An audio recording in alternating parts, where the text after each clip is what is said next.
nos últimos anos, e tamén a transición, claro, hasta onde podamos, nunha hora e pico que temos por diante, pois hasta onde podamos. Seguramente que Andrés será o segundo en falar. Eu tiña pensado, e vou non facer, decir unha poesía que me adicou un preso desde o penal de Santa María, que isto foi na ditadura, claro, no ano 73, mandou unha poesía e decía: hai unha ría que é nosa, que vai de Rianxo a Padrón. A nosa é a ría da Arousa e nace nos Colón. Que ría, que isla, que causas hai donde eu son. Boteime da casa un día que non tiña para comer. Como me pesa aquel día que me deixara voltar. E agora vou ir á poesía porque se me olvidou. Esperade. Claro, é do ano 73, eu tiña daquela, cantos anos tiña? 19? Sí, moito me doen no peito os suspiros do meu lar, a miña nai querida, canto podrei abrazar. Este preso era Xesús Redondo Abuín, de Asado Rianxo, pasou por miles de cárceles españolas, desde o ano 62 que o apresaron hasta o 77 que puxeron en libertad, mirar os anos que pasou na cárcel. O Lute, no seu segundo libro, fala del e fala das palizas que lle pegaron nas cárceles. Bueno, eu xa rematei de presentar a historia e despois, se temos tempo, volvemos á historia de Xesús Redondo. Vos mismos, A ver, cando... Sí, veña. Vale, bueno, en principio estou aquí porque Margarita nos insistiu. Eu xamais me dirixei a público, xamais. O sea, isto non é o meu, pero non pasa nada, por pouco. Non sei exactamente do que podíamos falar, porque eu non vou facer un análisis da transición, en absoluto, non estou preparado, e máis penso que aquí hai xente que está moito máis preparada, sabe moito máis. Cando entraches, por exemplo, podes pensar? Entonces, bueno, pues exactamente, podía ser cando entrara. Podo contar algo respecto ás primeiras eleccións de aquí no Concello, o primeiro Concello Democrático, porque desgraciadamente dos 4 concelleiros comunistas que entramos no 79, son o único que estou vivo, desgraciadamente. Sí, claro. Lebras, Gonzalo e Moncho Patiño. Entonces, bueno, en ese sentido sí que teño son único, ¿no? En ese sentido. Nada máis. Bueno, hai que ter en conta, remontándonos, podíamos empezar pues, as primeiras eleccións, como decías tú, ¿no? Pues 77, incluso un pouco antes, cando accedimos un pouco á vida política, que foi no referendo sobre a reforma, sí, o referendo da reforma que presentou Adolfo Suárez, que foi no 76, en decembro do 76, na que, bueno, os partidos prácticamente, PSOE, PC, todos os partidos mantuveron a abstención. Entón, bueno, fixemos campaña por a abstención en ese referéndum. Bueno, campaña daquela maneira porque estábamos sin legalizar. Estábamos sin legalizar, pero o partido xa tiña a política de facerse público e de facerse ver. É dicir, os nosos nomes eran superconocidos e salían... Eran superconocidos porque había uns comités, tanto locales como provinciales, onde aparecían os nombres, éramos conocidos. Bueno, entonces, indo concretamente ás primeiras eleccións, as do 77, que sabemos que se consideran como eleccións, primeiras eleccións democráticas, pouco despois da legalización do partido, feito que foi moi festivo, acordo-me aquí en Vila García, que dos poucos que éramos, bueno, éramos o que éramos, pois, como esperaba esa legalización de certa maneira, non? Estaba aí, non sabíamos cando, pero estaba aí, sabíamos que tiña que pasar, por aqueles feitos da matanza de Atocha, que foran, en fin, fundamentales para que o partido se dera a ver, e se empezara a respetar o partido, incluso desde os órganos do poder máis fuertes, non? Entón, se veía que iba a pasar, e cando nos legalizaron, sabedes, con certa sorpresa, porque foi en plena Semana Santa, creo que o Sábado Santo, Sábado de Gloria, como se chama. Entonces, pois nada, aquí o noso responsable político, que era, bueno, Pilimelle, pois dixo que había que salir á calle cos coches a montar festa. E eu acordome que nos juntamos 2 ou 3 coches, non éramos máis, recorrendo a toda o que hoxe é o centro de Vila García, cos ventanas baixas e a radio casea toda a voz, distorsionada evidentemente a toda a voz, coa internacional, e nos coas bandeiras sacando así os puños e bandeiras por arte. Bueno, fixamos un par de paseos, éramos 2 coches seguros, non sei quen era o outro, un Ibeo, o meu R5 naranja, detrás iba un R5 roxo, acórdame perfectamente, de Javier de Carril, e non sei se iba algo máis. Bueno, total, que fixemos un par de paseos, bueno, pois a xente que iba para misa ou que iba para ali, miráronos, bueno, e andan estos locos outra vez, e bueno, vámonos que xa fixemos bastante o espectáculo e nos retiramos. Bueno, total, que eso, que chegan as primeiras eleccións democráticas, eu estou en Bamio, son de Bamio, daquela vivía todavía en Bamio, era, pois non sei se presidente, se secretario da Asociación de Veciños, porque unha vez un presidente, outra vez un secretario, estou falando de memoria. Entonces, bueno, pues era conocido en Bamio, e era conocido máis como comunista. E resulta que as primeiras eleccións democráticas me nombran presidente de mesa, de unha das mesas, que había 2 en Bamio. Entonces me nombran presidente de mesa, porque salivou, ben, unha suerte, porque o partido nos había preparado a todos, éramos, digamos que sabíamos como se manejaban as mesas electorales, sabíamos a lei electoral, e iso nos axudou para poder levar. De feito, os interventores e tal do partido, pois asesoraron moitísimo nas mesas onde estaban, porque, bueno, non había práctica, non había práctica. Entonces, ali estábamos. En esa xornada, hubo unha chea de anécdotas, vou contar un par delas, sí, que me acordan. E iso, eu estou nunha mesa, noutra mesa, estaba presidida por un señor que traballaba no colexo da Renfe, que era un salesiano, colexo da Renfe de Bamio. E, pois, en certo momento,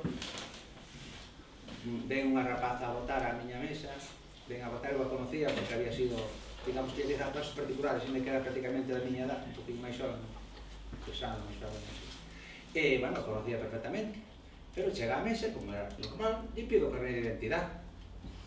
Me alojo, non sabes? Non sabes edad? Bueno, pero deixa, ten que ser, pido carné de identidade, e, en efecto, acababa de cumprir a edad para poder votar. E eu, pues, bueno, perfecto, Torino, podes votar. E me, pois, fastidiate, que agora teño a edad, porque cando non a tiña eran as outras, e tamén votei. Entón, se refería justamente ao referéndum. Dese que sacou un 98%, ou así, de 6, 105 e tal.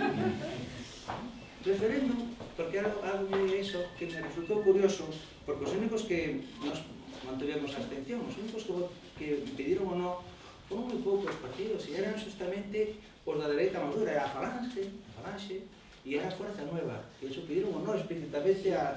E creo que en total, según os recontos, levaron un 3 ou 4%. O sea que, non sei, me pareceu un pouco extraño que a Fuerza non levara en aquel época un 3 ou 4% para eles. Bueno, pois foi a anécdota Condorinda. Despois ten outra quizá máis simpática tamén, que entra unha señora xa maior, entra, ven hacia a miña mesa, ponse a mirar a urna, vai a outra mesa, ponse a mirar a urna. Eu lle sabía o nome perfectamente, porque eu había sido secretario, aparte da asociación de veciños, destas comunidades que había tanto de... Era unha mutua de pérdidas, porque a xente tiña un seu gando, entón se morría unha vaca ou o que fose, pois facía un reparto entre os socios, entonces para axudar a esa xente, e depois pagábamos unha cuota. Entón eu facía ese reparto, porque, bueno, por as circunstancias que foran, que un tempo meu pai había sido presidente, eu era o que lle facía o reparto, conocía a xente. Entón, como sabía como se apellidaba, lle digo, señora, usted vota aquí, na miña mesa.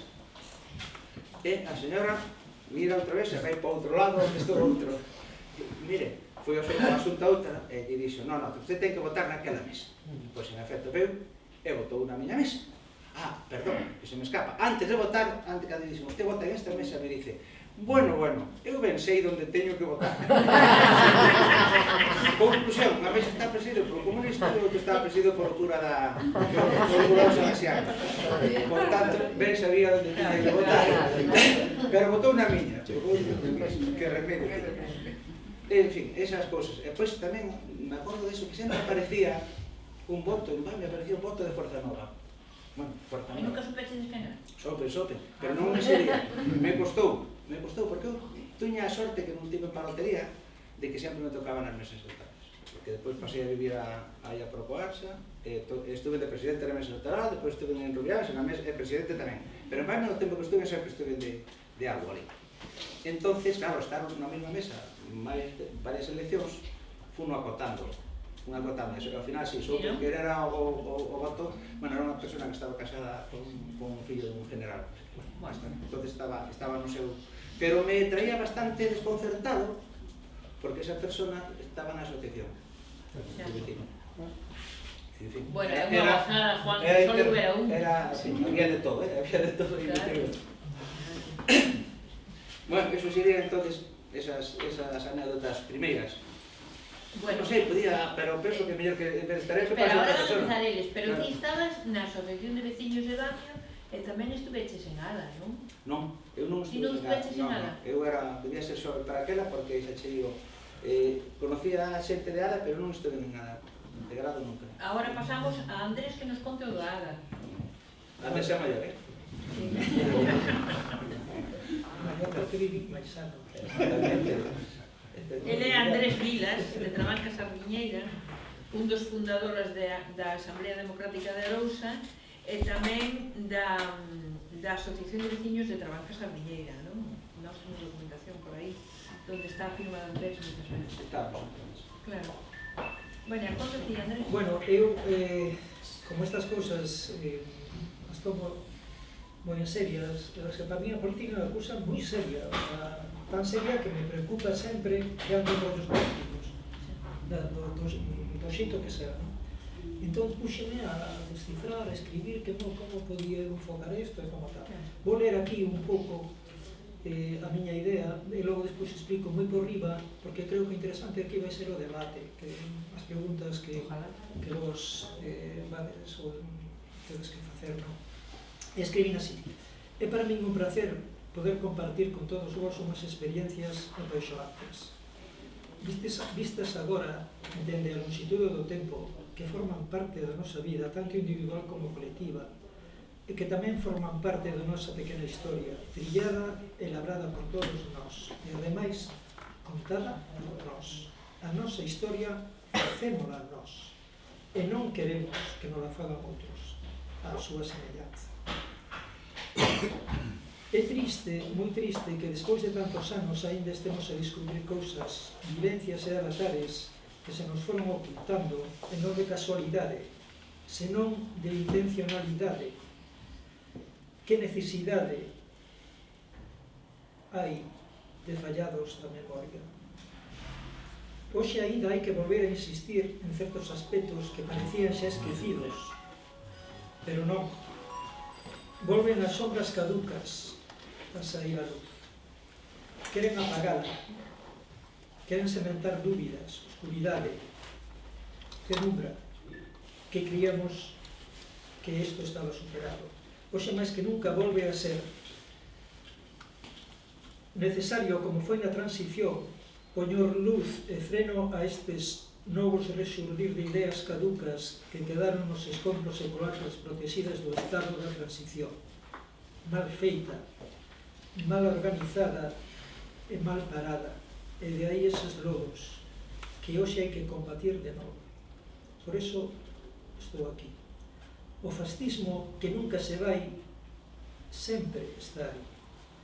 Por eso necesitamos destos actos para dar a coñecer como foi a transición democrática en Vilagarcía, en Galicia, no Estado, as vivencias, as loitas, donde os nosos pequenos graus de area nesa conquista permitironos vivir en democracia. Aí, cando escribo democracia, aí dixo este teño que entrecomillalo. Ao final teño que dicilo porque vos non o vedes, pero está un poquinho entrecomillado. Pero bueno, a pesar das grandes deficiencias que quedan por arreglar e conquistar, quizás unha segunda transición era unha loita antifascista daquela. A nosa experiencia nos di unha vez máis que a loita continúa e debe continuar, e que calquer recuo é aproveitado polas forzas reaccionarias para frenar a historia imparable cara a un mundo millor, máis xusto, igualitario e unha Galiza libre e soberana dona do seu destino. Isto final o puxen porque realmente estaba xa escrito no primer congreso que se fixo en Ada, na Asamblea Democrática de Lousa. É dicir, que o espírito de hai, pois, xa os cantos anos, sigue pervivindo aínda ahora, non? E agora paso rapidamente a resumir un poquinho, porque Juan contou un montón de anécdotas que, claro, isto é eche un fío, non? Que cando un empezas a tirar e tal. Eu tamén fui presidente, cando foi as eleccións, dunha mesa entre a banca. Resulta que éramos os máis revolucionarios, os máis revoltosos, e nos tomaron presidente das mesas. Digo, a onde vamos? Xa presidentes, non?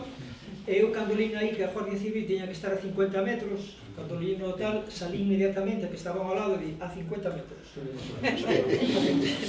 Non había exactamente igual, pero eu tiña ali de Guardia Civil a Martínez. E dixeme, le espero a la salida. Martínez era conocido o cáncer, exactamente, que chamábamos, que subiste esa quen era. Pues dice, le espero a la salida. Sonaba mal, Así era. Sonaba mal. Bueno, pues vou resumir un poquinho así sobre Ada, porque ademais Juan fixo aí un inicio moi interesante desde o punto de vista xa de eleccións democráticas aquí xa no Concello, pero é que antes, para chegar aí, pasaron moitas cousas, e sacar 4 concelleiros do Partido Comunista sin case estrutura era para algo máis, desde o meu punto de vista. O sea, era algo máis, non? É o PSOE, o sea, que foi unha base da esquerda nas primeiras, non? Pero eu creo que é por algo máis. E vou resumir moi rápido, porque eu creo que Ada ten un papel moi importante aí. Como comeza Ada? Pois, anecdóticamente, comeza na playa de Compostela. É dicir, ali estamos un grupo de rapaces xóvenes de Trabanca, algún de Carril, e ven Gonzalo Buzabrei por ali. Empezamos a comentar porque estaban facendo eses mamotretos que hai na playa de Compostela. O Ribeín, sí. E nos, cousa rara isto aí, tal, na playa. E Gonzalo, que xa tiña un poquinho de experiencia e tal, dice, mira, que isto está fora de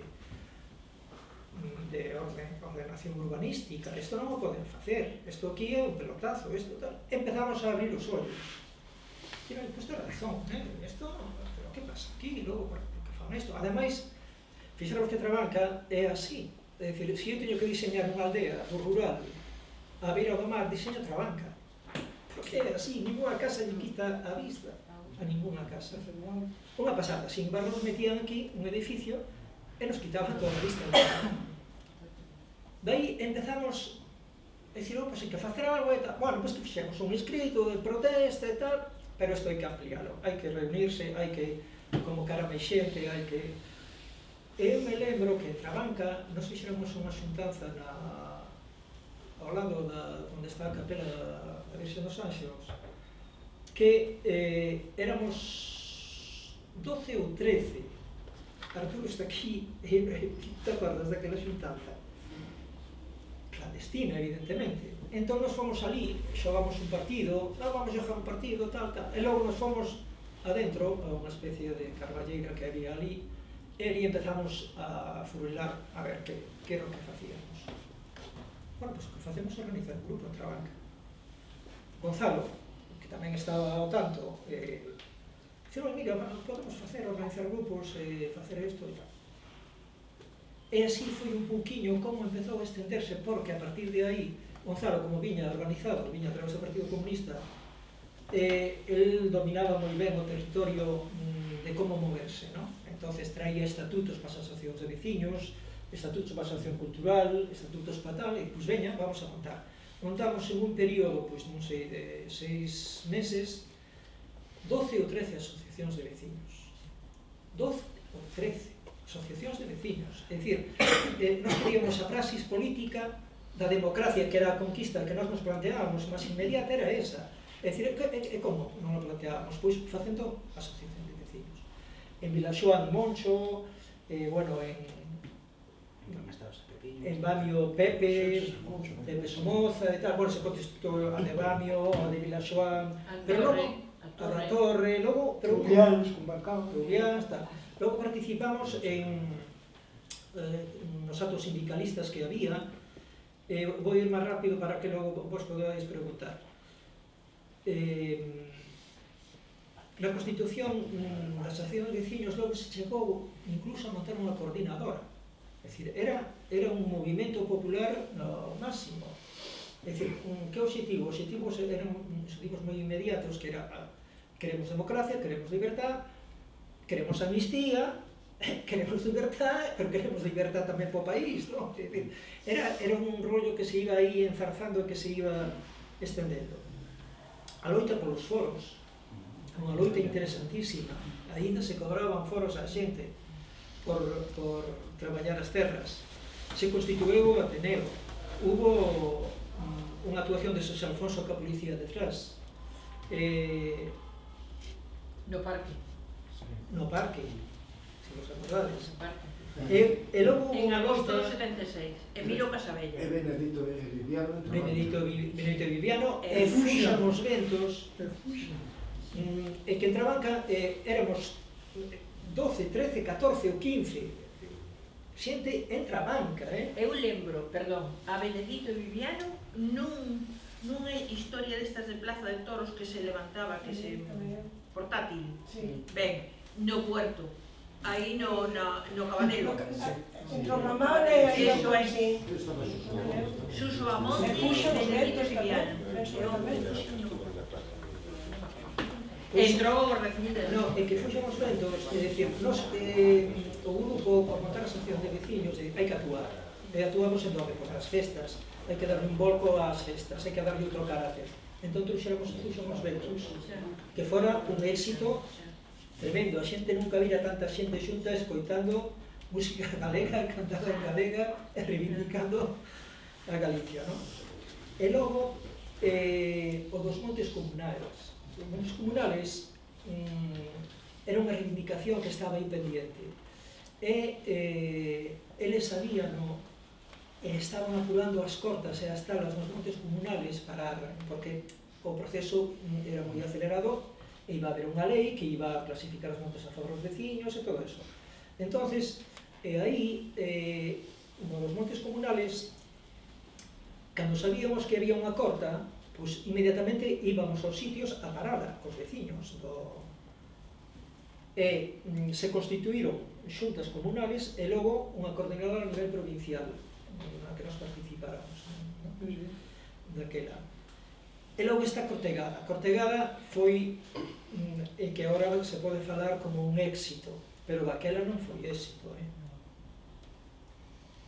Daquela non a xogaron moi mal porque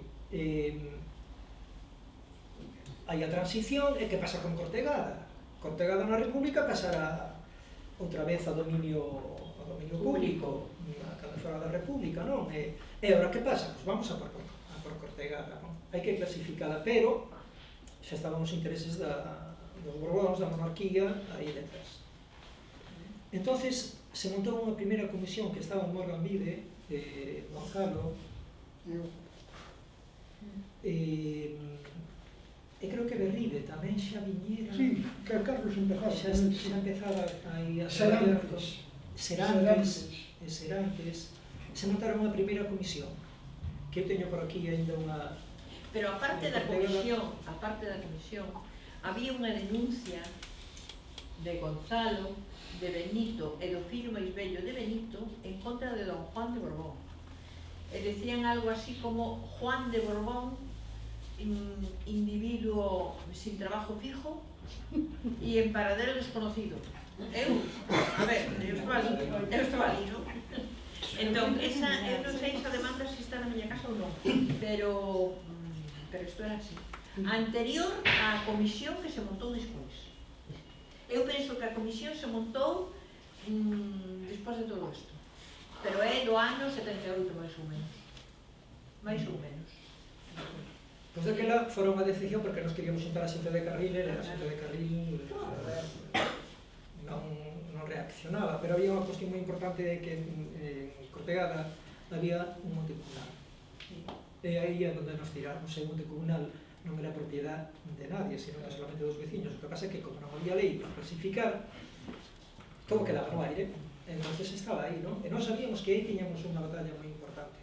Logo, despois que a corporación, antes estuvamos falando aí tomando café, que a corporación que se montou lle entregaron, fixeron unha entrega total de Cortegada. Fixeron unha festa aos borbóns, eran amigos, bailaban e saltaban xuntos. Menos mal que esa corporación se decatou tamén de que se podía frenar o proceso de construción. Perdón, Andrés, quen presidía? Quen era o alcalde? Recuna.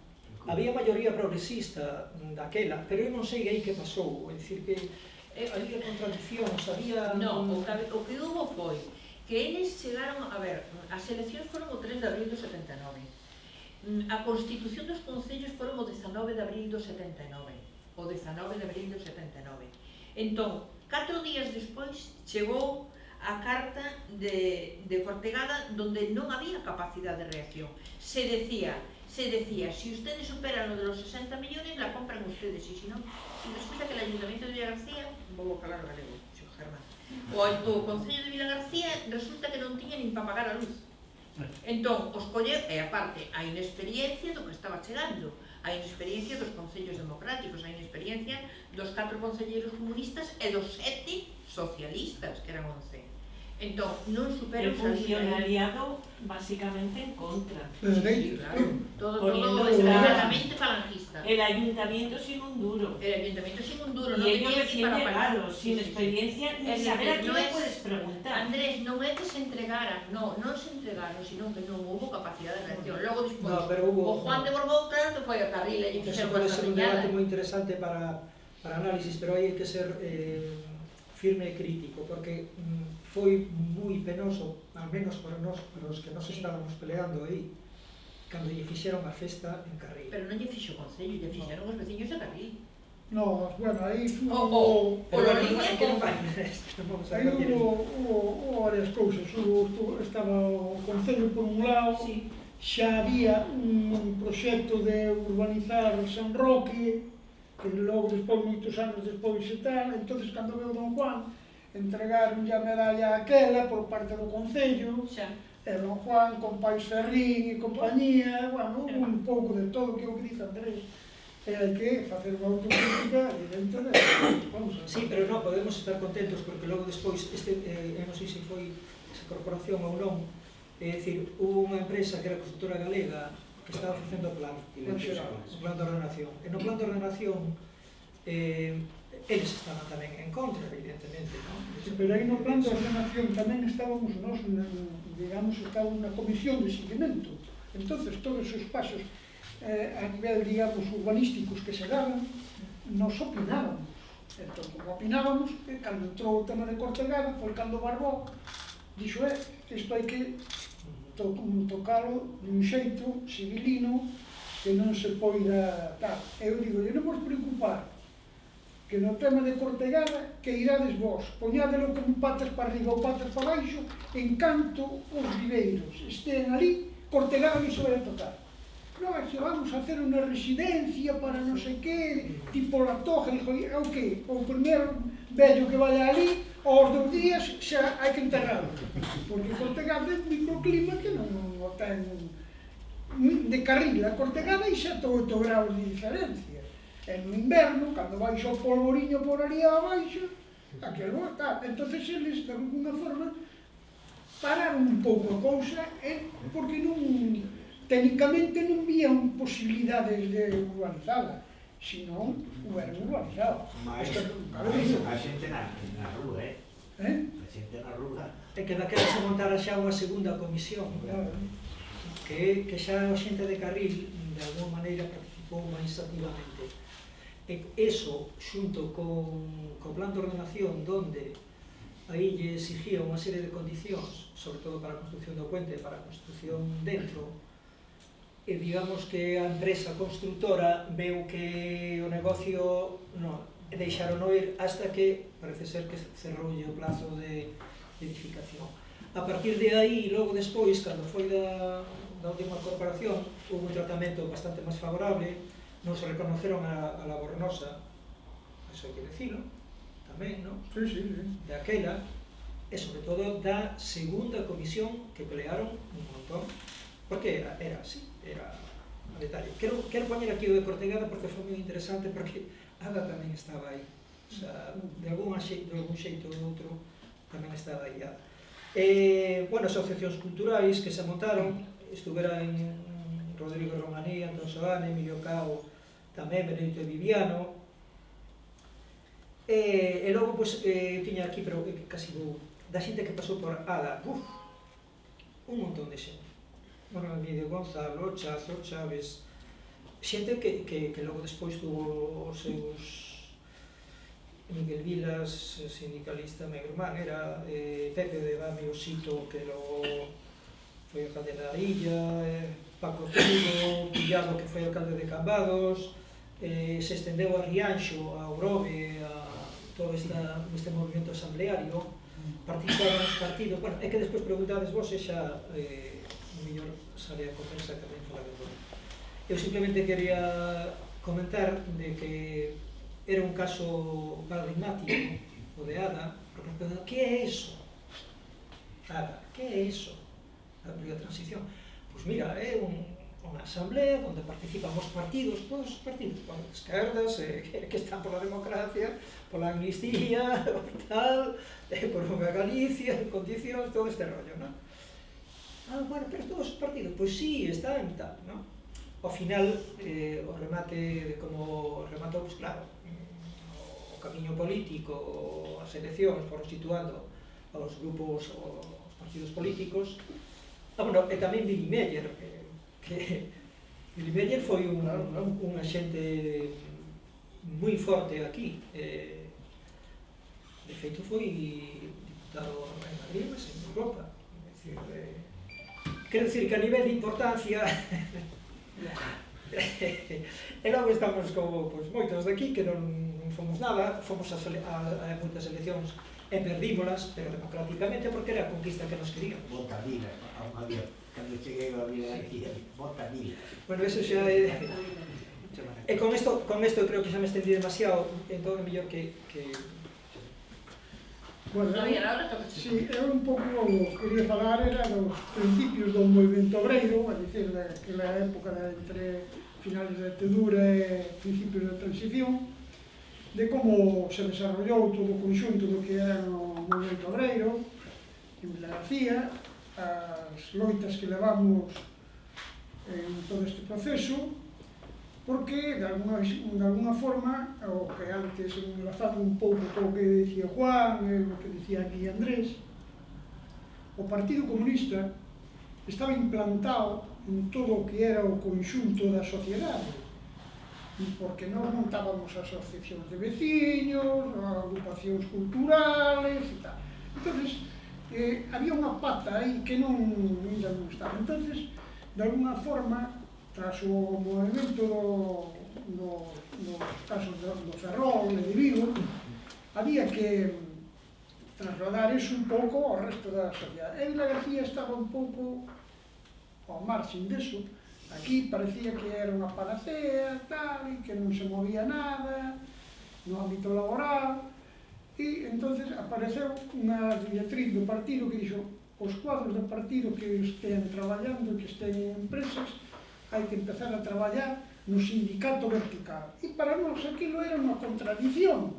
Dicir, como vamos a traballar no sindicato vertical se o sindicato vertical... Sí, nós temos que presentar aos jurados de empresa. Hoxe non está aquí, pero este día xa estaba por aquí Castro Ribeiro, que era que foi jurado de empresa, e outros moitos, claro, que hubo aquí en Villa García. Entonces a nosa traballo encauzado non era constituir as comisións obreiras nin organizarnos en UGT, porque ainda non o tiñamos claro. É dicir, a nivel de Estado había unhas comisións obreiras, naceron en Asturias, nas minas da Camocha, ali Juanín Zapico foi o que empezou con a primeira comisión obrera, e daí se foi estendendo porque o Partido Comunista colleu as riendas deso e de alguna forma o trasladou a Perkins, a Madrid, o trasladou aos astilleros, onde había grandes masas de traballadores. Primeiro as minas. E daí foi onde un pouco colleu o corpo da... Pero había que desmontar o sindicato vertical. Había que desmontar o sindicato vertical. E entonces nos víamos unha contradición. Nos mandades presentar a jurado de empresa para tomar o sindicato vertical, pero si o sindicato vertical é deles. Por que non peleamos desde fora para de alguna forma implantarnos e que nos reconozcan e que nos legalicen? Bueno, a verdade que foi, ao final, saleu bastante ben, porque todos nunhas eleccións que hubo a jurados de empresa, no sindicato vertical, todos os que salimos, miembros do jurado de empresa, éramos todos do Partido Comunista. Entonces, de aí, empezamos a desmontar o sindicato vertical, empezamos a desmontar o sindicato desde dentro, e automáticamente hasta a legalización, que foi un pouquinho antes da legalización do Partido Comunista. Legalizaron as centrales sindicales, a comisións, a UGT, e a uso, entre comillas, que apareceu, que logo despois que era un pouco, digamos, unha cousa media amarilla, que tal, que había por aí. Bien, entón había que organizar as comisións obreras tamén aquí en Vilagarcía. Entón, aquí en Vilagarcía non había grandes centros de traballo, sí, tiñamos Larsa, tiñamos Renfe, tiñamos as fábricas do sector da conserva, tal, pero non había un movimento sindical, nin unha conciencia de clase como para... Tal. Entón, pouco a pouco, foron metendo, a través de Gonzalo, contactou con uns compañeros de Vigo, con Manel e algúns outros de Vigo, e Eduardo, e empezamos a organizar.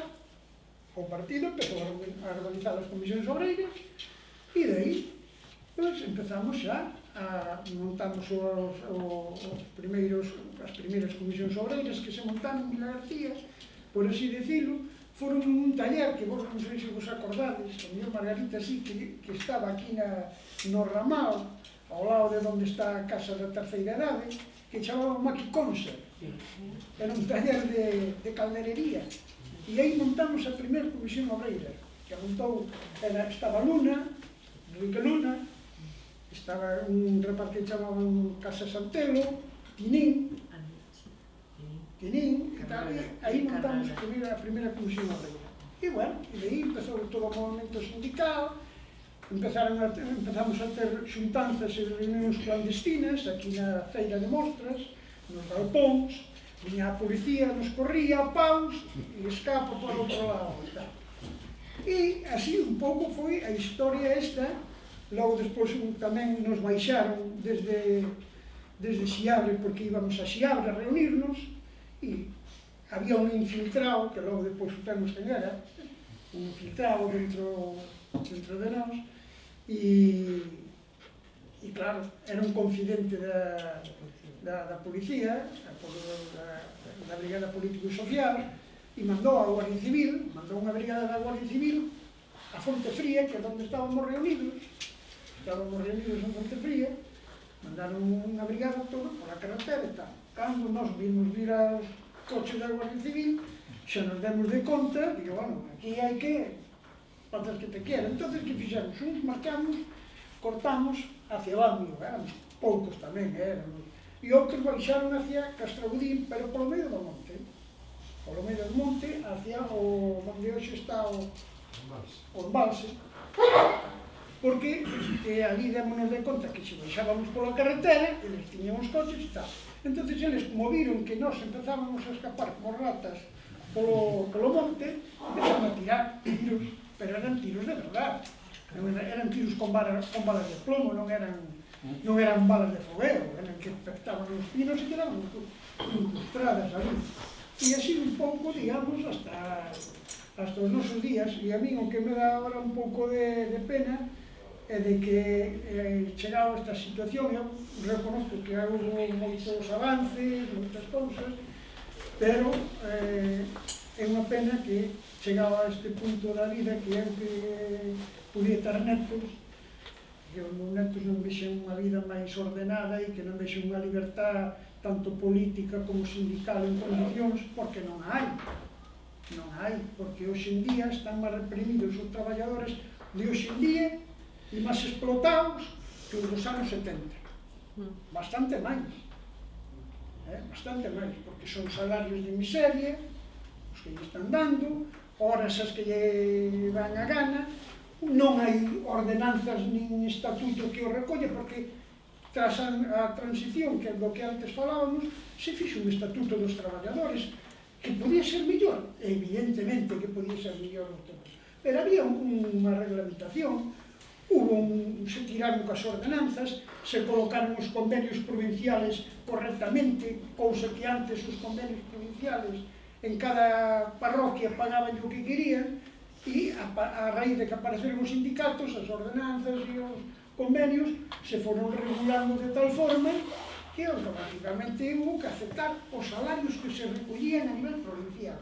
Un traballador en Villa García tiña o mesmo salario que en Vigo ou que en outra parte da provincia, cousa que con anterioridade tal. E hoxe en día, xa nin eso existe, os convenios provinciales, porque aquí se levaron as loitas, se levaron as loitas da construcción, as loitas de mármoles e piedra, todas as loitas da madeira contra a zona da estrada, e un cabecinto daquela toda a zona da estrada, hasta Chiín, hasta lá, hasta o Foxo, está lá cerca de Lalín.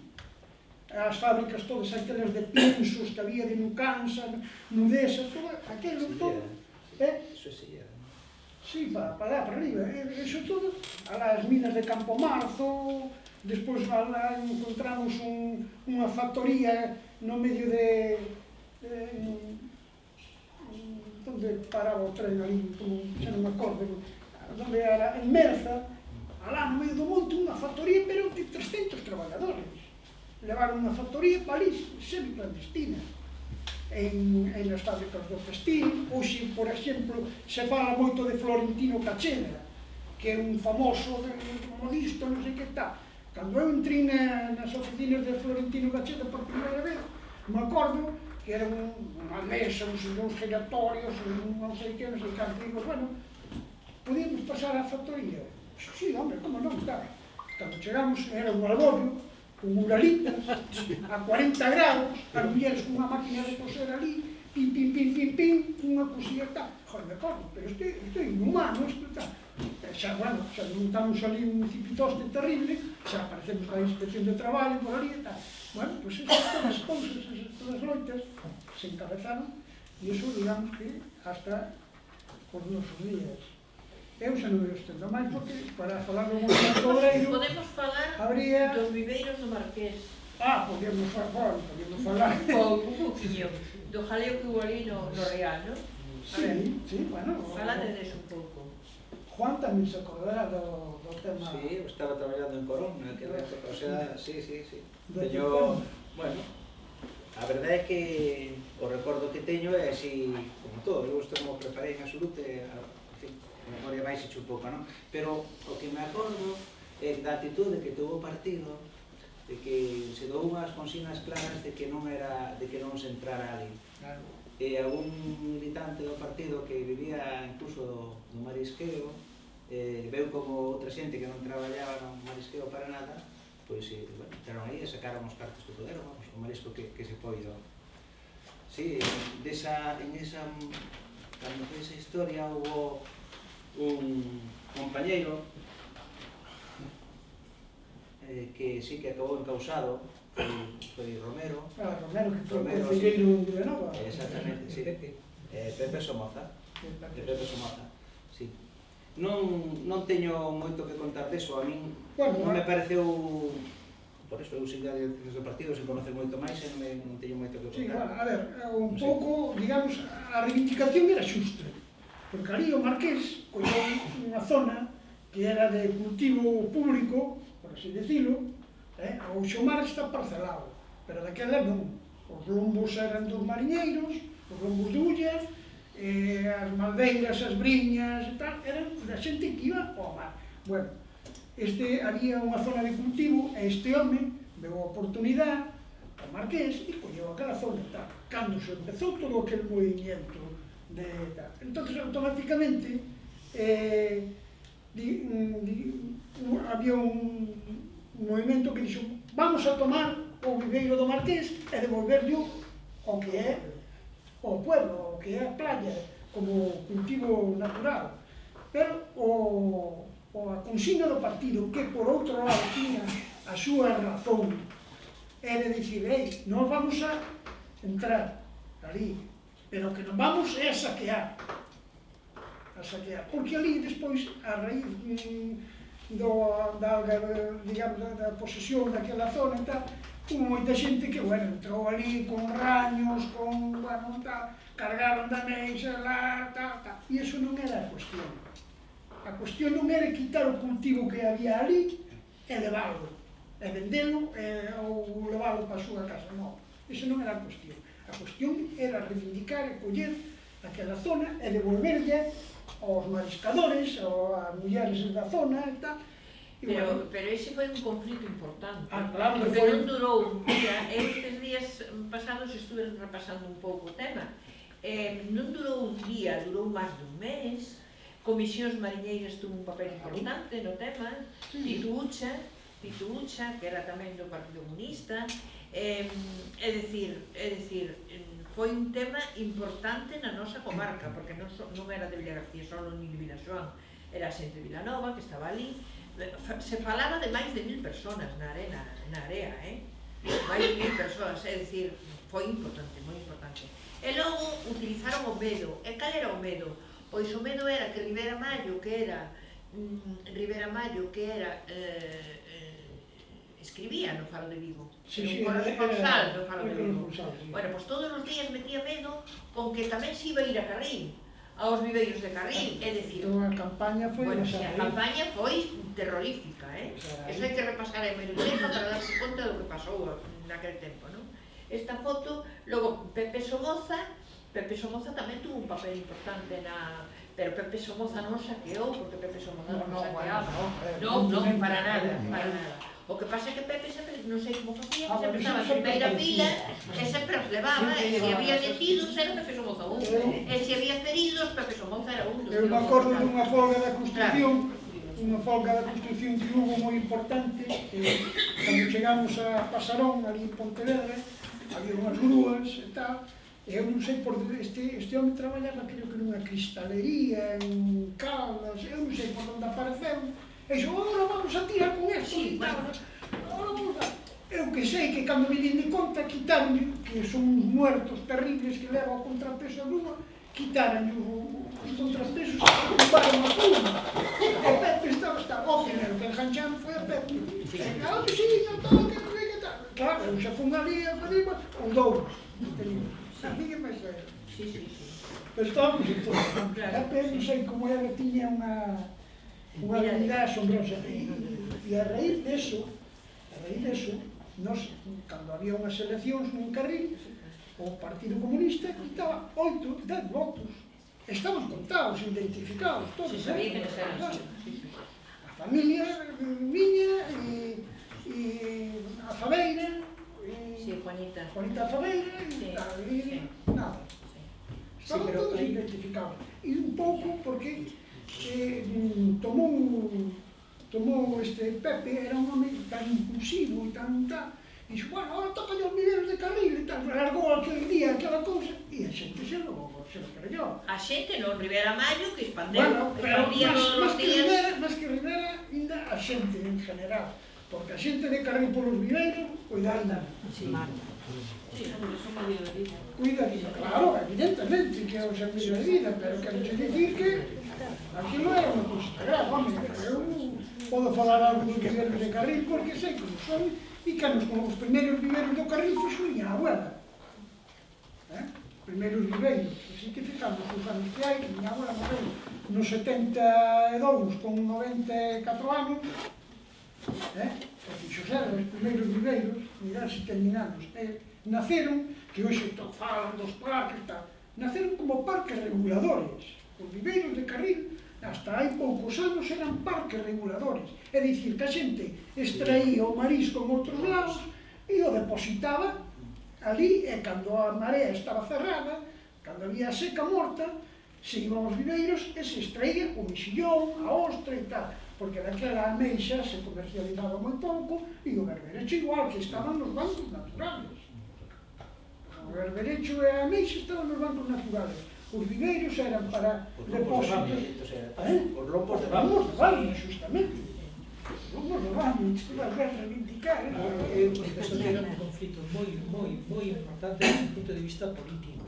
É dicir, o marqués que usurpa o mar e agora a xente pon en entredito ao marqués, eso Non era tan fácil. Eso non pode ser. Claro. O sea, como si ganara o conflito a xente no conflito político, xurídico que se montou despois, que se ensañaron con Pepe, máis como era Romero, pero que bueno, Romero. No, bueno, despois pasou un Pero tempo, non era tan un momento, despois acabou na outra, Con É dicir, acabou no PP. a cuestión é que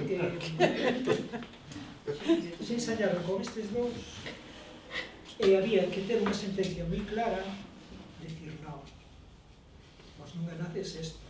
Por que? Porque creaba un precedente moi grande. Por que? Porque toda esta xente pues, tiña se apoderara de un montón de... Sí, pero mira esta foto, os grises, esta foto do Rial, non? Os grises na area, aí, e a xente, e disparando, mira como disparan. Mira como disparan, Vale. A ver, ali hubo moita xente lesionada. Sí, moita. Cando foi deso. Sí. A mí gustaría que falarades un pouco do difícil que era ser unha organización de esquerdas nun país que acababa de salir dunha dictadura, que sería moi pronto, e hoxe se valora isto así moi de pasada, pero non era tan fácil.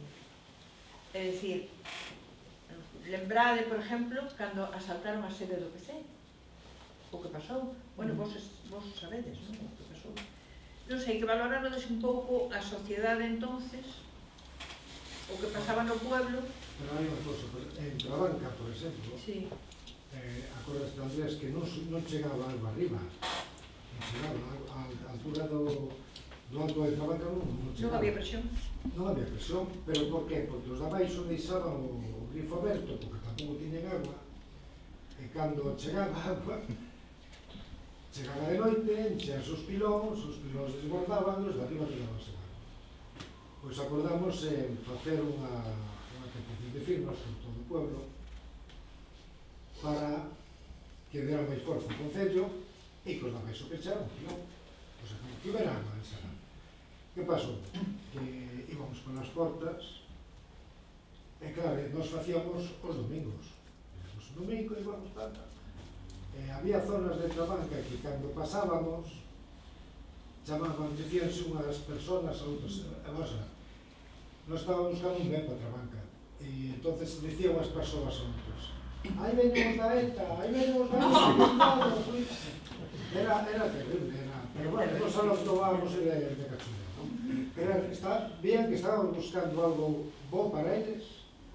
Era de sus aéreos. Despois... Si preguntáramos unha manifestación boa desde Trabanca a Vila García e montáramos un concilio aquí no Concello, te acordas? Que dentro tamén había xente, tamén había xente que nos apoyaba. Claro, pero...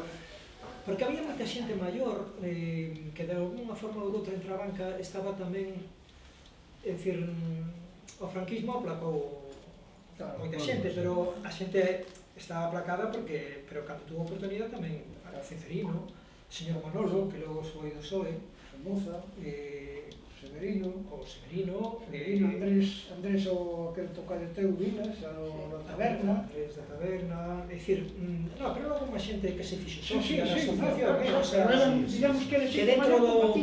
Logo había... O pai de Pistojo sería. O pai de Pistojo. Non sei quen é Pistojo. Sí, a ver, Pistojo era un abogado, a ver, como se chamaba o Manolo, que? O Seboleiro. O Seboleiro. Sí, pero sí. Que lle dispararan durante a Guerra Civil de por morto, estuvo nun tobo, non sei cantos anos. Bueno, ben.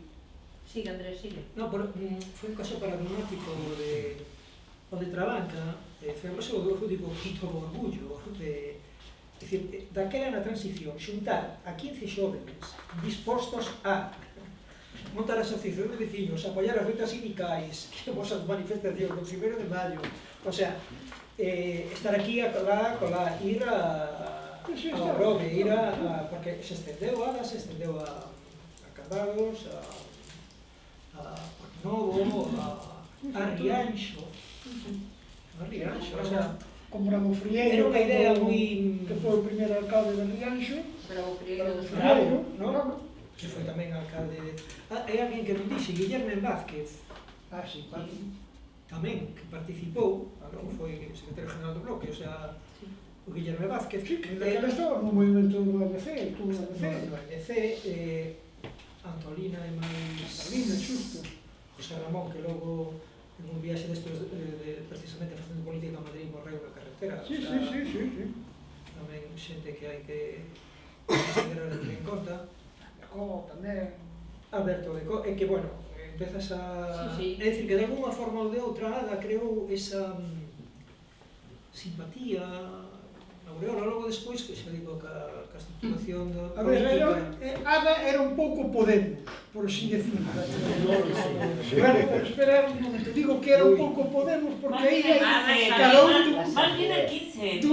sí, ao 15, hai de un costado, do outro había anarquistas, comunistas, nacionalistas, había un pouco de todo. Eu non estou de acordo co que está dicindo Andrés, perdón, que eu estou aquí de presentador. Non debo de opinar. Pero non estou de acordo co que está dicindo de que Ada era o que aglutinaba. Eu creo que era un pouco ao revés. Ada naceu de todas as organizacións de esquerda, por suposto, de esquerda, e tuvo moi pouca duración. Ada tuvo moitísima importancia, pero moi pouca duración, porque veo o sistema democrático e non xa matou. La maté porque era amiga, non? Apareceron os partidos políticos. Claro, entón, eu penso máis ben así, que entre vos os de Trabanca tuvechedes unha actuación moi importante na consolidación de Ada, non? Pero, a ver, Gonzalo estaba no PC, Andrés, Alberto xa estaba no MC, O irmán estaba no PC. que o irmán estaba no PC, é dicir, Pero, casi igual todos... que sen nada, logo despois os partidos aproveitaron moi ben onde coller as súas militancias. O sea, porque Miguel estaban militando a nada. Miguel, hai que dicirlo todo, Miguel é un dos fundadores de Comisións Obreiras tamén, de aquí. Claro. Miguel, Castro Ribeiro, Sí. eu, como os primeiros que fundamos as Comisións Obreiras. Sí. Bueno, Que nos axudou moito daquela fora... militábamos en... Na banca fora o pai de Billy Mellers. Enrique. Exactamente. Había ali unha señora, a Aurora, a nai de Faruquiño. Conoces a Faruquiño? No. Vivía no terceiro pabellón. No, así, home, sí. Vivía no terceiro pabellón un mes. Fomos a casa dela e vivía nun segundo piso, de 3 pisos. Os do... Entrabas a cociña, mirabas para arriba e vías o ceo. Non había nada, estaba abandonado e a ela non lle daban a casa porque non tiña posibles. Entonces chamamos ao pai de Billy Mellers, Que estaba veu ali, Estaba no mopo. sí, veu e Dios un ser. Vine un lunes, fóramos un lunes, ahora estábamos de paso, estábamos estudiando magisterio, pasamos para o lunes e fomos ao mopo. E entonces se nos tiñan feito todo, escrito e todo, pero faltan os hechos, faltan como chamaban aqueles entonces colleu e todos os timbres non sido nos sacou, pegou, ora aí dale a casa ao movimento, porque era a Suárez, que era da vivienda, do Ministro de Vivienda ou así, que está na plaza de Pontevedra. No, Suárez chamaban, era primo de Mucho Petón. Pois entramos ali, era da Falange. E cando entramos con o papel aquel feito ali, dixo, e fuisteis al mopo, non tenéis que haber ido a un sitio, con isto yo arreglaba yo. Para meter la roba aí, e pues cambiaron tardarían un mes ou así, cambiaron de para outro pabellón, de unha casilla. Sí. Pero claro, a xente andaba moi escamada, Sí, sí. Levábamos a asociación de veciños, levábamos a comisión de festas, Montáramos un grupo de música para cantar cancións protesta. Un grupo de música. Sí. Era que, bueno, era un rebulir, era unha ansia de libertad enorme. coincideu así, non sei, así. O sea que todo se basaba en un gran voluntarismo, en un gran esforzo de poucas persoas. A maior parte das cales acabaron cansadas. Había xente de moita valía que deixou de traballar políticamente porque eso non se podía soster máis tempo. Non é a profesionalización que temos agora, iso fixo que eu conocí algunhas persoas que sí, que podrían facer moito en política, que o deixaran porque lles costaba cartos, esforzo, e non o podían seguir facendo. Ese voluntarismo non se podía manter anos e anos. Entonces, bueno, Hubo xente que iba a estar aquí, Xocas. Sí. Que sí que non recordar na historia Xocas en primeiras días un pouco a min. No, Xocas iba a estar aquí. Xocas estuvo en todos os movimientos. Nadie lle nega, o que pasa que o que si nos poñemos a falar de, a ver, Xocas iba a estar na mesa, todo Sí, isto, iba a ser o presentador. por problemas que lle surgiron, pois non Sí, xa pude sei. estar.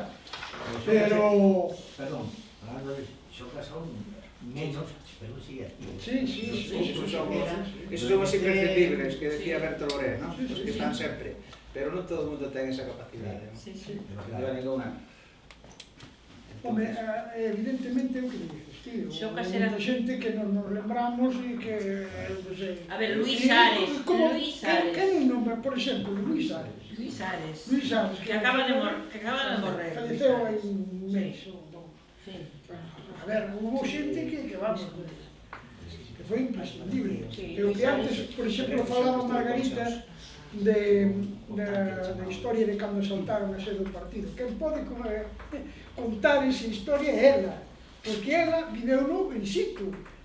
Juan e eu andábamos en mítines porque estábamos ca campaña das municipales e tal, pero ela estaba in situ, Sí, estaba no porque partido, fijademos. porque además foi a que levou os pavos. Sí, porque fijademos que decimos sempre, éramos poucos, pois seríamos poucos, pero nas municipais do 79 éramos capaces de montar un par de bicis diarios. Con todo o que eso significaba. Eso significaba ter un coche na rúa ca megafonía nos dous lugares, pois en Rubiáns e en Fora. Aquel día foi en Bamio e Rubiáns. Rubiáns sabemos por nome que foi, porque eu fui unha ferida non de morte, pero ferida. Fui a Rubiáns, non? Vale. Bueno, pois aquel día foi un 23F do 79, 23F, non sei que celebraban esta xente sempre, os 23F.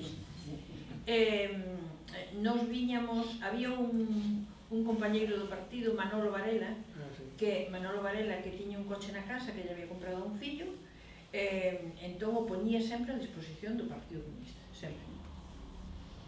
Ese día, na sede do partido arriba, pois había un ensobramiento. E que era un ensobramiento? Pois a meter papeletas nos sobres, non? Para repartir. Eso ainda hoxe en día, non, Germán? Claro, para empresas é automático.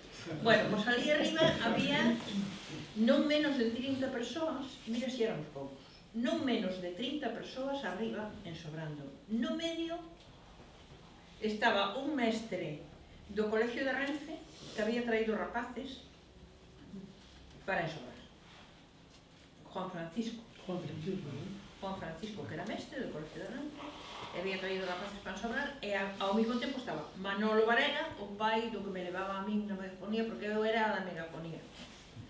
Margarita era comunista.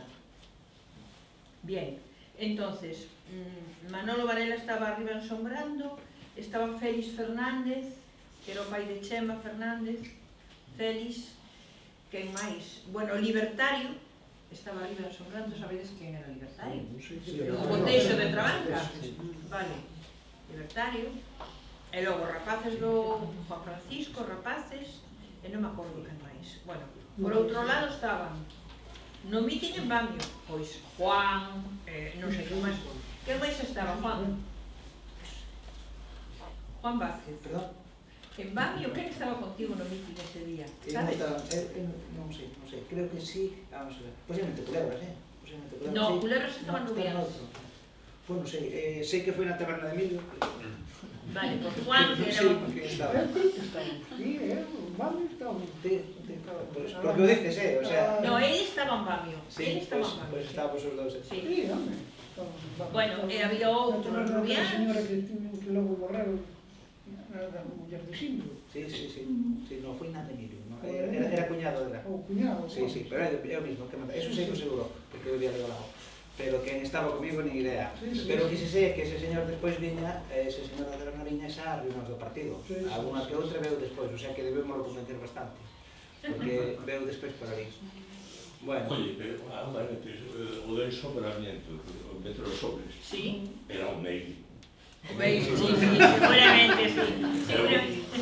Miri, O que inició toda esa cosa foi Culebras, que chegou Culebras con mail, e eu non sabía o que era un mail. E pero vamos a facer un mail, e non lle todo o meter dos sobres, pero este meter sobres. Sí. No, un mail, no. E dixo, non, El mail más bien era repartirlos. ¿Qué? El mail más bien era repartirlos. o mail era os que tiñan pasta, facían un mail, ao CD, ao PSOE, facían un mail, pero non tínhamos que facer un mail barato, entón, teníamos que meter elevados nós. Os domingos todas as tardes. Pero Culebras, que Hacías un puerta a puerta. Culebras que era un personaje que lo manejaba todo, bueno, un pouco máis tarde, un pouco máis tarde. sí, pero... Pero bueno, Culebras só manejaba todo de cabo, que facía Culebras, non todos decíamos que sí. Ahora os militantes vamos a aquí, alquilamos un autobús, todos nos vamos nos coches, vamos no autobús e chegamos a Talamanca, non sei, baixamos todos a distribuir o mail por aí, chega o autobús a Talamanca, atascas o autobús na praia, e todo toda a noite o autobús en Talamanca e non. Bueno, esto fue un pero non era unha risa, Era un autobús grandísimo. Bueno, volvemos ao día. Entón, o outro grupo de xente estaba en Rubiáns, nado estudiante, dando o mitin ali.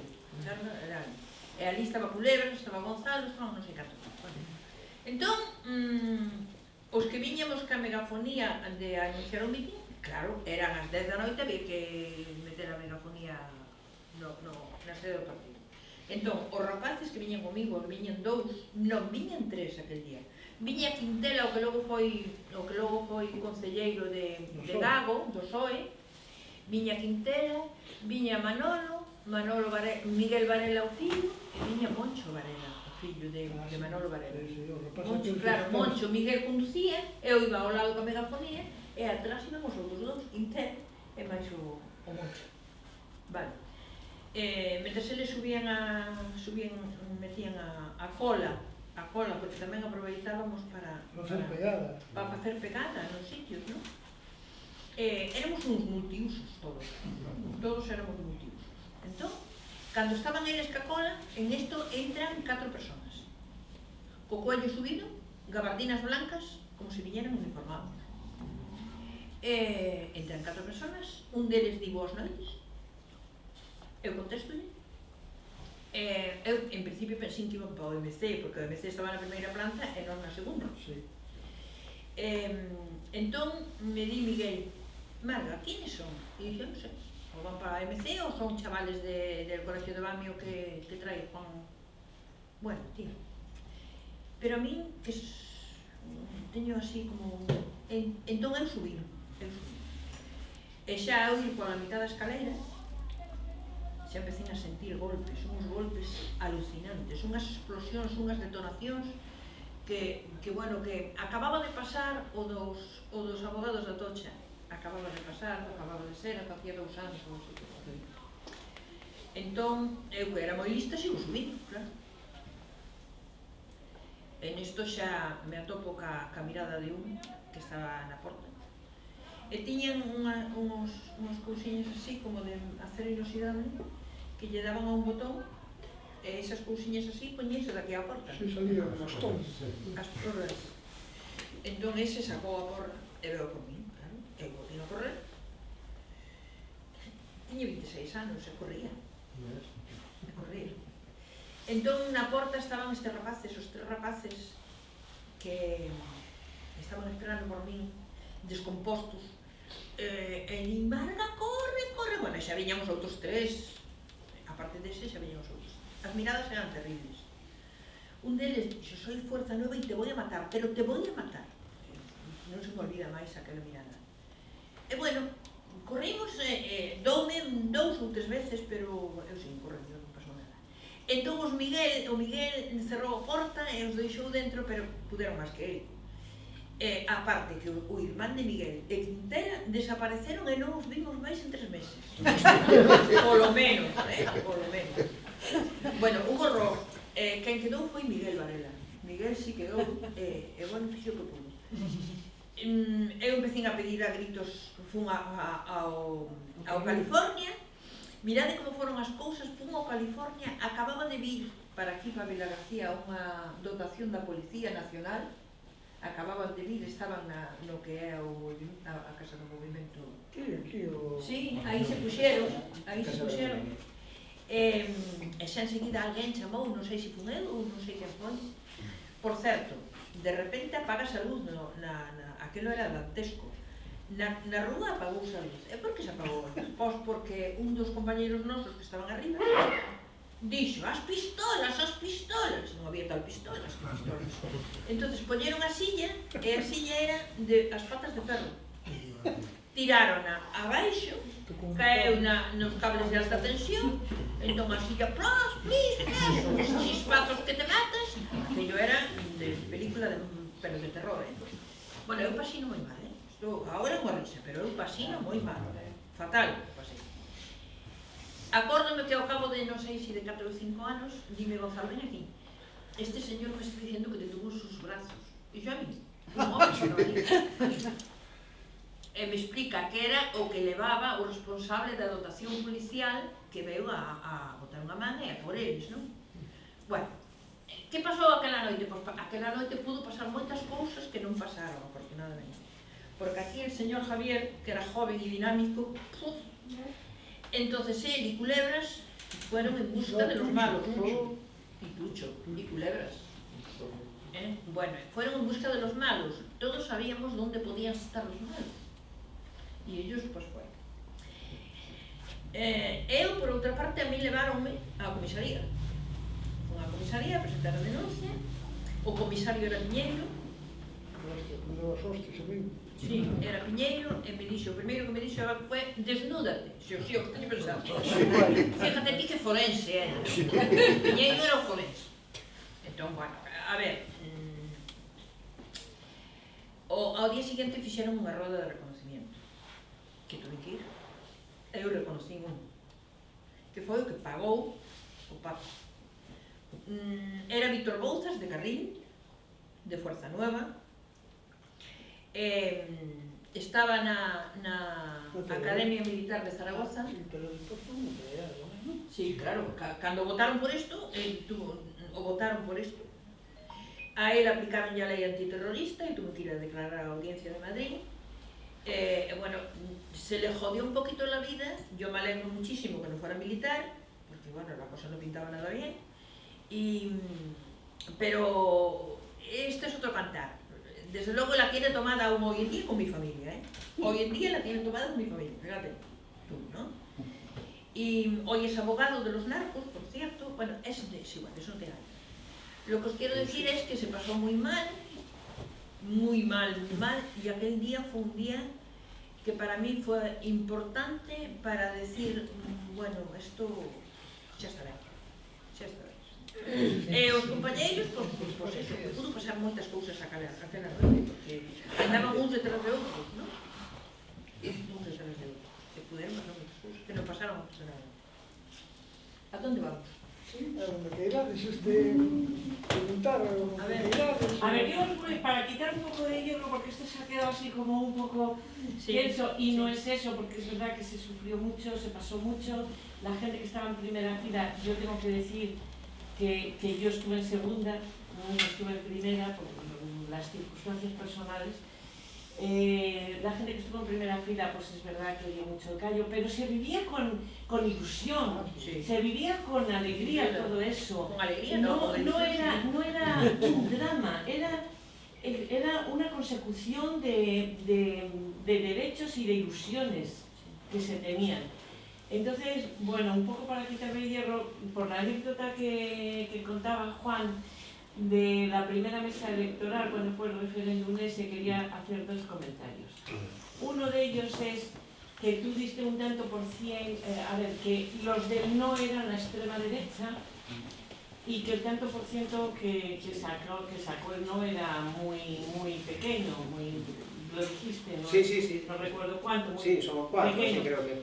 Y bueno, esto sí es triste, que qué poco hemos aprendido, porque hoy esa misma extrema derecha está sacando mucho más. ¿No? Eso una.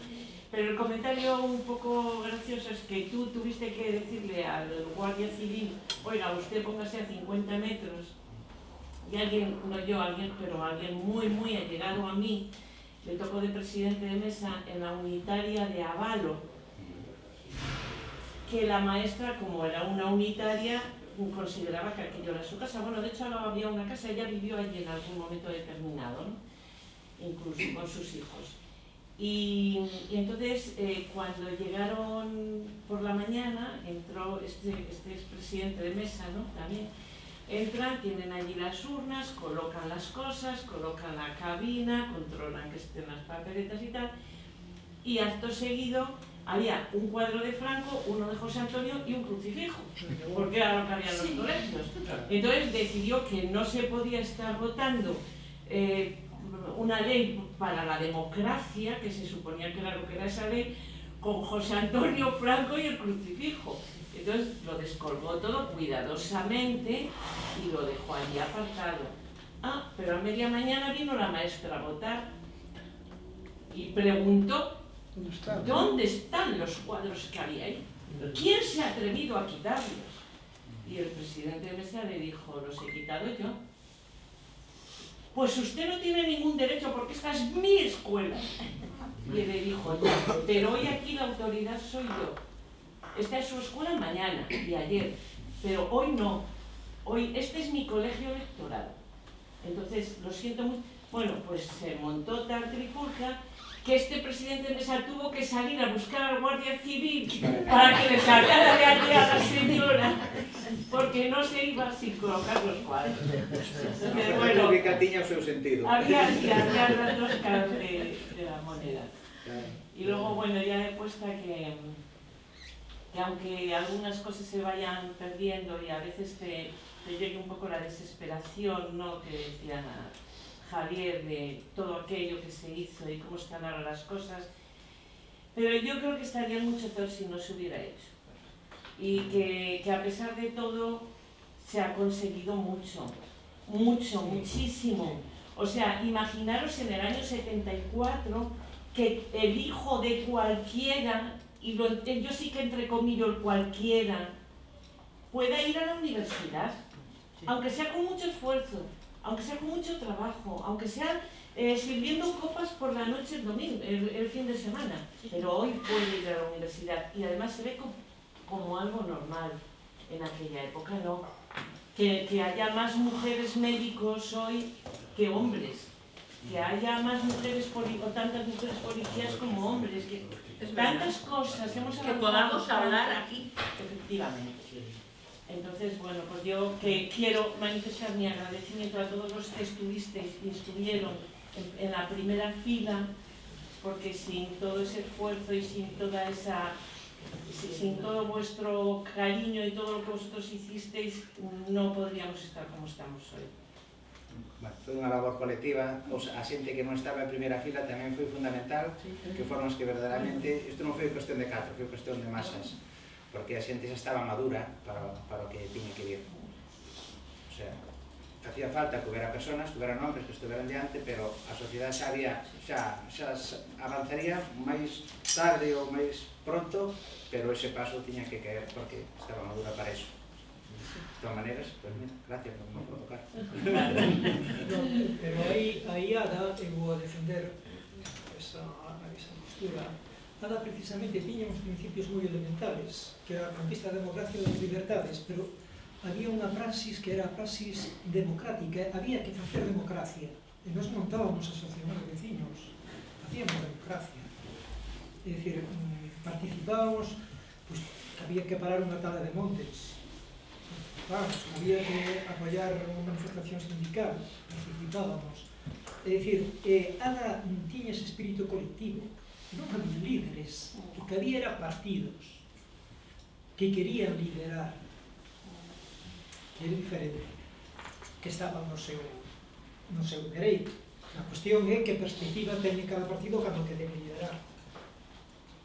Que yo, si no recuerdo mal, Ada fue anterior a los partidos, porque yo estuve en alguna reunión, en alguna asamblea de Ada, yo estuve. No fui nada en Ada, pero sí estuve en alguna. Recuerdo en concreto una en un pazo por la carretera de Rubianes hacia la derecha. Ali foi o primeiro congreso. Bueno, pues yo estuve ahí. No quiero decirte que más o menos, o sea, algo conozco el tema, muy poco, bueno, prácticamente nada. Pero yo siempre tuve la idea, quizás esté equivocada, de que fue anterior a los partidos políticos, que fue muy inmediato a la muerte de Franco, que lo de Ada fue muy pronto, ¿no? Non foi anterior, esa idea que tengo. non foi anterior, os partidos políticos xa existían. En la clandestinidad. E xa funcionaban, pero xa funcionaban. Javier, sí, ¿Qué pasa? sí. Partidos Antes de la políticos, legalización de los partidos. claro, no, pero como clandestinidade tamén xa funcionaban. O que pasa é que os partidos políticos tiñamos máis difícil achegarnos a unha asociación de veciños ou un movimento ciudadano ou tal, tiñamos como partido político non podíamos montar. Entonces, cando naceu Ada, digamos que moitos de nós ilustrámonos en ese movimento, pero é dicir, os partidos políticos xa estaban, xa funcionaban, porque imagina vosotros, digo eu, do movimento obreiro, o tempo cando se montaron as comisións obreiras, cando nos metemos no sindicato vertical, non había ni nada, ni asociación de veciños, non había nada, Había Franco. Entendedes? Pero, claro, se tuéramos... Porque logo despois naceu a COA. Dentro do sindicato vertical naceu a COA, que aí xa se agruparon todos os partidos, ou todos os sindicatos. Os sindicatos todos estaban dentro da COA. Que era un pouco, digamos, unha coordinadora que había dentro do sindicato vertical. Pero cada un xa estábamos colocados e orientados. Onde tiña a CNT onde tiña que estar, ou comisións onde estábamos e tal. Por eso despois ven o que antes un pouco dicía Andrés, cando, digamos, lideras un movimento determinado, despois xa empezaron a surgir as voces que dicían que éramos correa del Partido Comunista, non, así son os das comisiones obreras, son a correa del Partido Comunista, tal, o outro, non sei que tal. E un pouco eso, pero o que é, digamos, a estrutura política do Partido Comunista, eu falo polo Partido Comunista, xa existía moito. Bueno, claro, a ver, Javier, el Partido Comunista yo creo que ya teníais una estructura viviendo Franco. No creo que se mantuviera desde siempre, yo eso no lo recuerdo, pero desde que yo tengo un poco de recuerdo de cuando estaba estudiando, que todavía no estaba en nada, ni conocía nada, ni sabía nada, porque vivía en una familia de las normales, tan amedrentada como cualquier otra. Como lo que había. Y iba a un colegio de monjas, mira tú, todo lo que yo podía conocer de tal. Pero yo siempre he tenido la impresión de que esa estructura siempre subyació, siempre estuvo ahí.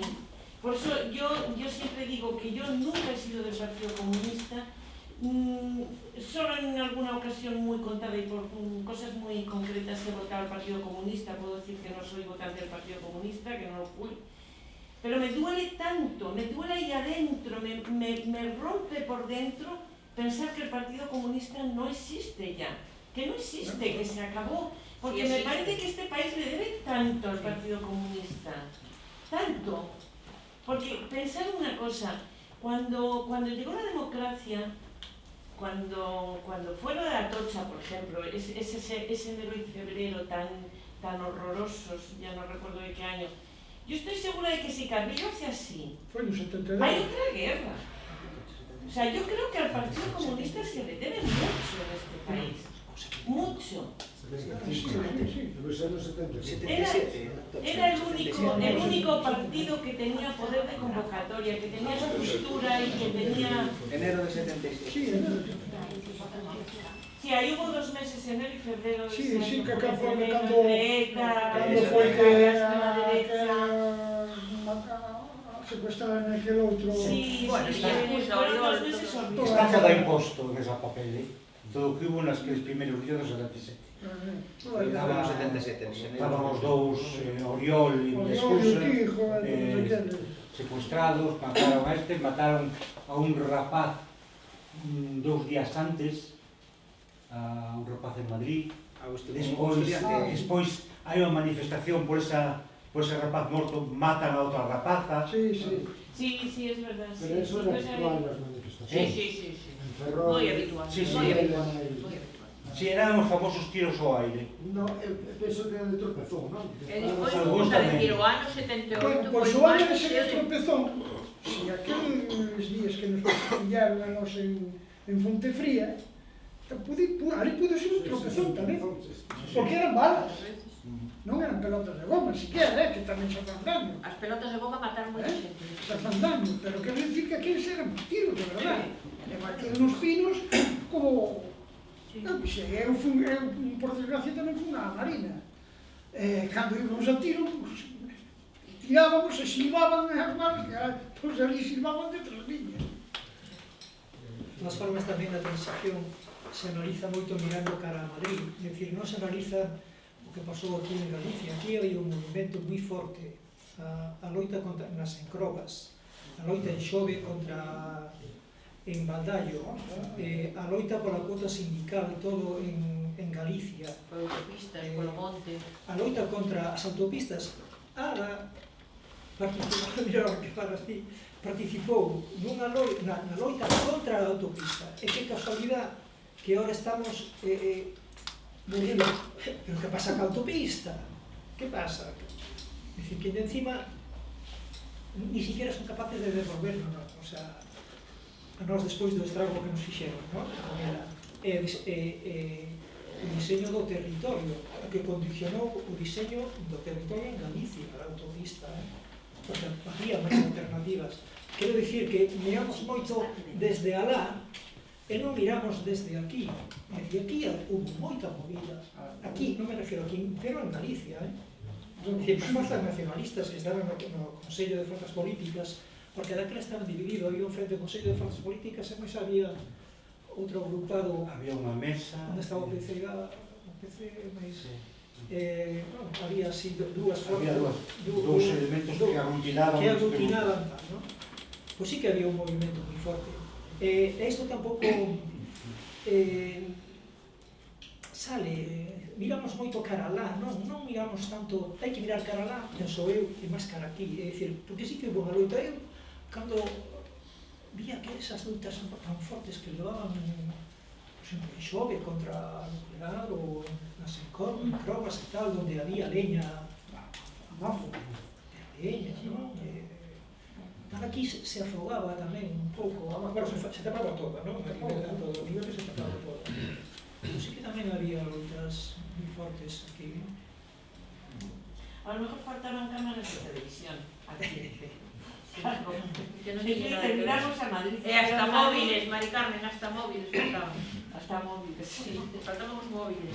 Bueno, de todas formas, había fotógrafos que o revisaban continuamente. Sí. Que non salían na prensa, posiblemente porque non había prensa. Pero este, por exemplo, que é a única prensa de tipo oficial, que é a Voz de Galicia, estaba este home, Xosé Castro, que fixo todas as fotos, isto é, se mal non se recordo... Os fotógrafos se xogaban os as círculos, por encrobas. exemplo. Iso é as encrobas, e ten unhas fotos preciosas, as encrobas, bueno, preciosas, que todo o drama crea un elemento precioso, prestige e tal, ten unhas imaxes maravillosas. Pero a maior parte de, así como aquí temos a 3 homes e unha muller ali na esquina, a maior parte das peleas aquí que temos aquí son mulleres. É curioso, as mulleres é algo Además, é un elemento básico que hoxe o atopei cando estábamos mirando as imaxes daquelas manifestacións en Hong Kong, donde estaban os policías disparando e todos os manifestantes enfrentándose e todos con paraguas na man. Non estaba chovendo, Era paraguas. Pois aquí en Galicia é unha muller e un paraguas. Todas as imaxes que temos das encrobas, estas de aquí, por exemplo, que é das autopistas en Guísamo, en Xove tamén temos esas imaxes. Ali hai, por aí está, ali está o de Baldaio. Todas hai mulleres e paraguas. Tamén hai homes con paraguas, pero creo que os homes non nos utilizan tanto. Pero unha muller con paraguas sempre está porreando. Sabedes, está aquí aporreando a Guardia Civil. Sin máis. Notaballe moito máis gusto que era. Era outro mundo.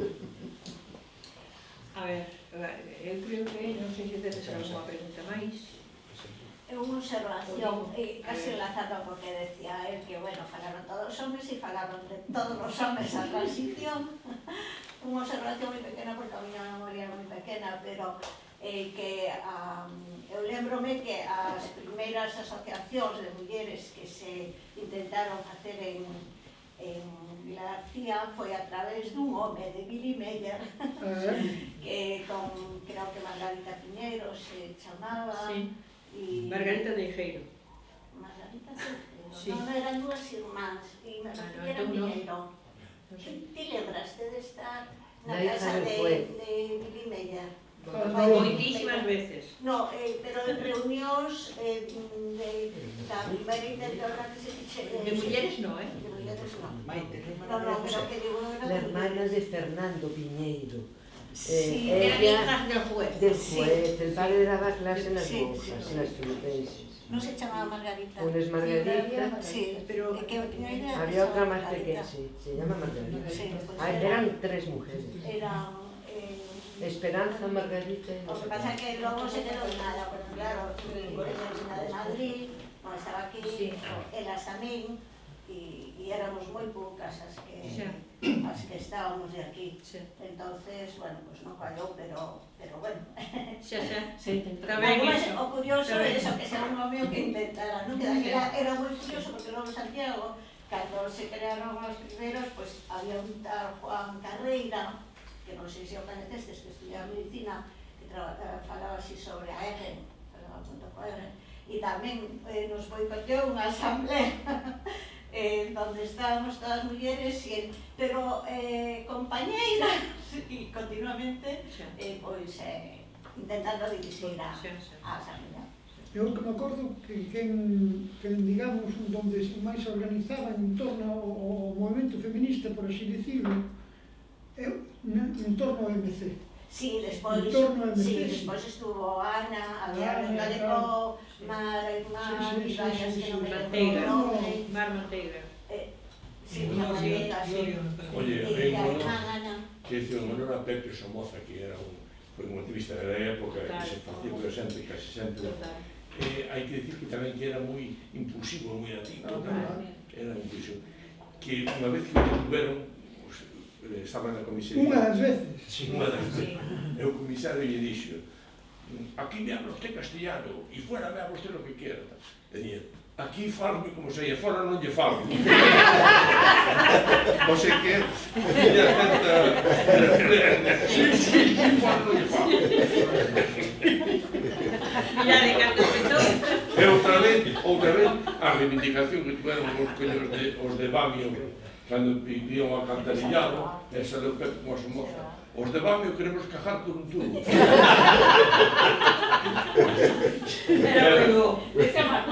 Era moi iso. Era impulsivo, pero tiña Sí, en Venezuela. Sí, que yo lo sigo. Mira, o 9 de maio do 77, do 79. Si foi nas primeiras eleccións, seráis despois da... que hai posto, non? Vai mirar. Vai mirar. A ver, cando se inaugurou isto en maio, principios de maio, esta exposición, o primer día que estiveron aquí os medios, lle dedicamos, o Fallado da Memoria lle dedicou esta exposición a Pepe Somoza, porque facía... No 77. Ves? O 9 de maio do 77, esta exposición se inaugurou o 9 de maio do 2019, botad de contas, cantos anos pasaron, pois o 9 de maio do 77, Pepe Somoza e Chazo e uns cuantos xente xoven máis foron a boicotear un mitin na Casa do Movimento de Fran, e do AP, coches ti tamén, pero sin coches lista, que ti non entraches. No. Claro, pero Pepe Somoza e Chazo entraron. Sí, E claro, entraron a reventar o mitin. Aquilo estaba así cheo de fascistas, puros y duros, camisas azules inclusive, y las cadenas funcionaron en el cuerpo de Pepe Somoza, que marchó para el hospital. Home, a ver, a mí aquel día, eu que estaba fora, que era das listas, como a ti que estaba fora, dixen, pero Pepiño, pero que fixeron? Iba ensangrentado. Por eso nos lle dedicamos o 9 de maio do 2019 este tema. Pero Pepe Somoza era así, impulsivo, creativo, bueno, en fin, como outros que se perderon no camiño, non? Pois Pepe tamén, que hoxe está en Venezuela. De vez en cando falamos. Sí, bueno, pues sí. O que lle falta é a dureza a ela. La de Margarita. ¿Cómo? La de Margarita estará ahí. Sí, está ahí. Y no sabéis cómo lo quiero también. Seguramente, claro. Yo estuve en Isla Margarita y fui a visitar amigos que nos dijo él, ir a visitar a este y le digo y llevarlo y no sé qué. Y no os imagináis, o sea, para nosotros es un personaje, pero es un personaje, eso, que como dice Margarita, era de los parvos, entre comillas, era de los que siempre llevaba, de los que siempre tal.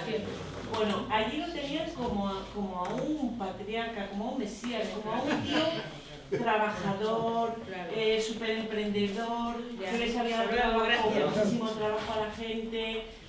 Bueno, tienen una opinión de él maravillosa. Pepe non era tan parvo, o que pasa que Pepe iba a peito descoberto. Era peito descoberto. Ele iba a peito descoberto. Ele chegou, eu me acordo daquel detalle, cando fora daquela folga, porque estábamos en Pasarón, me acordo de que había uno da CESU que chamaban Murzaban, e, bueno, estábamos todos aí enfrascados, peleando uns outros, prácticamente. E cando chegou isto, bueno, ahora salimos daqui, salimos a organizar os piquetes, estábamos e tal. Eu non sei por onde apareceu, non me digas, porque ele traballaba nunha cristalería en Caldas. Eu que sei que ele apareceu, oye, Vicilio, vamos ali, tal. E había unha obra, estaban facendo unha obra ali cerca de Pasarón, e había, pero se vos digo, os chismes eran de bloques destes de cemento, os pesos que tiña tal. Eu non sei como fixeron, nin como non fixeron, eu que sei tumbaron, tal, xa chegou a policía, tumbaron a pluma, chegou porque a pluma non caeu ao suelo, non, caeu encima da obra. Caeu encima da obra. Claro, imagínate, non nos procesaron, non meteron un paquete todos os de misericordia. De misericordia, Pepe era así. E no Rial, eu non sei por onde aparecía, pero ele aparecía. Bueno, pero Pepe ainda está vivo, o sea, dixemos a Pepe ainda está vivo, tampouco teño cualquier cosa. Cualquier día resurrección. Bueno, pues a ver, desde o fallado, gracias a todos, en especial aos tres comparecientes da mesa, que nos fixeron revivir